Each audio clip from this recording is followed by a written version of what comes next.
ఆర్థిక చిత్రం కుదేలవుతోంది. విధానపర నిర్ణయాల్లో లోపాల కారణంగా భారీ మూల్యమే చెల్లించుకోవాల్సిన పరిస్థితి ఎదురైంది. 8వ దశకం తొలినాటి దుస్థితికి చేరుకుంటున్నట్లు కనిపిస్తోంది. 2 దశాబ్దాలుగా కూడబెట్టుకున్నదంతా మంచు ముక్కలా కరిగిపోతున్న దృశ్యం కళ్లకు కడుతోంది.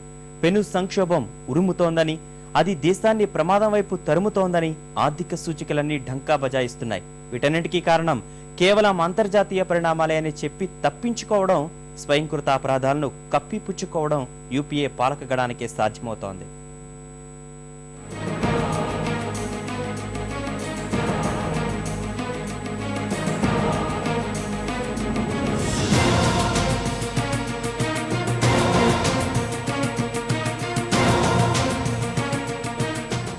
భారత ఆర్థిక వృద్ధి జోడు గుర్రాల మీద పరిగెడుతోంది. పెట్టుబడుల వెల్లువ, పటిష్ట పునాదులు, మార్కెట్ స్థిరత్వం అంటూ గత కొన్నేళ్లుగా ఎన్నో గాలి కబుర్లు వినిపించారు. ఇప్పుడు ఆ గాలి అంతా ఒక్కసారిగా తుస్సుమంటోంది. ఇవి యూపీఏ వైఫల్యాలంటూ ఆర్థిక చిత్రం వాస్తవ దుస్థితిని కళ్లకు కడుతోంది. అంతర్జాతీయ పరిణామాలు మారుతున్న మాట వాస్తవమే, కానీ వాటిని జాగ్రత్తగా అంచనా వేసుకుంటూ రక్షణాత్మక ధోరణి అవలంబించడంలో పూర్తి వైఫల్యమే ప్రస్తుత పరిస్థితికి కారణమైంది. చాలా పచ్చగా ఉన్న ఆర్థిక వ్యవస్థ ఈవేళ చాలా సంకటంలో పడిపోయింది. రూపాయి విలువ కిందకి దిగజారింది. రైతులు తీవ్రమైన సంక్షోభంలో ఉన్నారు. అన్ని ప్రభుత్వం తప్పని నేను అన్నాం, కానీ వీటిలో అత్యధిక భాగం కేవలం ఈ ప్రభుత్వ వైఫల్యాల వల్ల వచ్చినవే. ఆర్థిక రంగంలో ఈవేళ చాలా ప్రమాదకర పరిస్థితి రావడానికి, రూపాయి పతనానికి, మౌలిక సదుపాయాలు మన అవసరం మేరకు పెరగకపోవడానికి పూర్తి బాధ్యతను కేంద్ర ప్రభుత్వం తీసుకోవాలి. ఇది ఖచ్చితంగా గొప్ప అవకాశాన్ని తెరబెట్టుకున్నటువంటి విఫలమైన ప్రభుత్వం. దేశ పారిశ్రామిక వృద్ధి రేటు -3.5% నమోదవ్వడం ఇబ్బందుల్ని పెంచేసింది. ఇది పెట్టుబడులపై తీవ్ర ప్రభావం చూపుతోంది. వృద్ధి రేటు గతేడాది 6.9% పడిపోయింది. ఈ ఆర్థిక సంవత్సరంలోనూ 7.5కి అటు ఇటుగా ఊగిసలాడుతోంది. ద్రవ్యలోటు 5.9% పెరిగిపోయింది. ఎగుమతులు పూర్తి స్థాయిలో మందగించాయి. అన్ని రంగాలు నిస్తేజంగా మారిపోయాయి. స్టాండర్డ్స్ అండ్ పూర్ భారత్ కి గ్రేడింగ్ తగ్గించి చూపడము ఇక్కడి వ్యవస్థ పనితీరును ఇంకా ప్రభావితం చేసింది. ఫిబ్రవరిలో 4.1% వృద్ధిని, అంత క్రితం ఏడాది మార్చిలో 9.4% వృద్ధిని నమోదు చేసిన ఐఐపి ఒక్కసారిగా కుదేలైంది.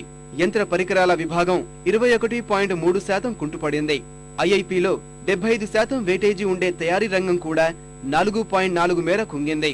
అడిగిన ప్రతిసారి ప్రపంచవ్యాప్త సమీకరణాలే కారణమని సర్కారు చెబుతున్నా మన స్వయం కృతాపరాధాలు ఎక్కువే.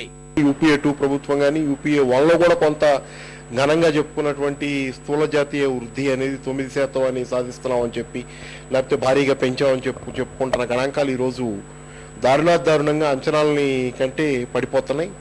9% ఈ సంవత్సరానికి అంచనా వేసుకుంటే 2011-12 ఇవాళ వచ్చిన మోర్గాన్ స్టెన్లీ అంచనా ప్రకారం 6.3% మాత్రమే అది ఉంటుందని ఇవాళ మోర్గాన్ స్టెన్లీ చెప్పింది. అదొక వైఫల్యం. దిగుమతుల రంగంలో జరిగినటువంటి పరిణామాల్లో చూసుకునేటట్లయితే దిగుమతుల అసమతుల్యత ఏర్పడటం, రూపాయి విలువ పతనం అనేవి కూడా మనకి ఈ రోజు కనపడుతున్నాయి. రూపాయి స్థిరత్వాన్ని కోల్పోయింది. డాలర్తో పోలిస్తే రికార్డు స్థాయిలో రూపాయి విలువ పడిపోయింది. ఆర్థిక మాంద్యం సమయంలో రూపాయి మారకం విలువ 39 దగ్గర బలంగానే ఉన్న ప్రస్తుత ప్రపంచ ఆర్థిక వ్యవస్థల పరిణామాల నేపథ్యం, మన ప్రభుత్వాల నిర్వాకంతో రూపాయి విలువ భారీగా పతనమవుతోంది. ఆర్థిక వృద్ధిలో మందగమనం, దిగుమతులు పెరగడం, వివాదాస్పద పన్ను విధానాలు, మార్కెట్ నియంత్రణలో అనిశ్చితి, ఇవన్నీ గతేడాది కాలంగా భారత కరెన్సీపై ఒత్తిడి పెంచి కష్టాల్లోకి నెట్టేశాయి. సంక్షోభ పరిస్థితుల నేపథ్యంలో ఇన్వెస్టర్లు తమ భద్రత చూసుకుంటున్నారు. అంతర్జాతీయ పరిణామాలే తాజా స్థితికి పూర్తి కారణంగా చెప్పలేం. ఏ సమస్య అయినా ముంచుకొస్తుంటే వాటి సంకేతాలు ముందుగానే తెలుస్తాయి. అలాంటి సమయంలో ముందు జాగ్రత్తగా తీసుకోవాల్సిన చర్యలను పక్కన పెట్టడం వల్లే ఇప్పుడు ఇలాంటి సమస్యలు ఎదురయ్యాయి. మదుపర్లు ప్రభుత్వం నుంచి నిర్మాణాత్మక సంస్కరణలు ఆశిస్తున్నారు. మౌలిక సదుపాయాల పెట్టుబడుల్ని ప్రోత్సహించేలా చర్యలు, ప్రత్యక్ష పన్నుల విధానంలో సంస్కరణలపై ఆసక్తిగా ఎదురు చూస్తున్నారు.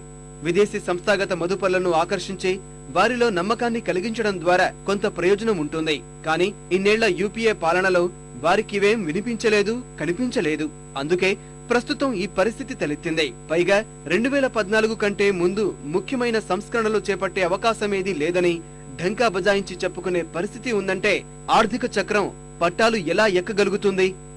పొలిటికల్ ప్రాబ్లమ్స్ కి ఎకనామిక్ సొల్యూషన్స్ అని, ఎకనామిక్ ప్రాబ్లమ్స్ కి పొలిటికల్ సొల్యూషన్ అని.